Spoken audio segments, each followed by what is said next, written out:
ఇప్పుడు సెకండ్ పడుతుంది. మిట్టు అమ్మ నాకు చాలు, ఈ ఒక్క ముద్దే ఉంది. మిట్టు చారన్నం వద్దు, పొడన్నం తిను. అది తినొచ్చో తినకూడదో నువ్వు మాత్రం ఊరుకుంటల్లా. పొడన్నం వేస్తే తినదంట, పుప్పుచారు అన్నం అది ఇచ్చేస్తుంది చూడు. మూతి కంటే ఇప్పుడు వచ్చి తుడిసేయాలి. అది మెత్తగా నవ్వులి తింటుంది, ఏదైనా కూడా మెత్తగా చేసుకుని తింటుంది.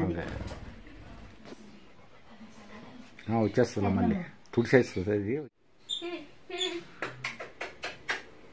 మిట్టమ్మ మిట్టిగాడు, నా మిట్టిగాడు, అబ్బా నా బంగారమ్మే. ఎంత ఇదో ఎంత ఖర్చో నీకు. మిట్టిగాడు మిట్టిగాడు.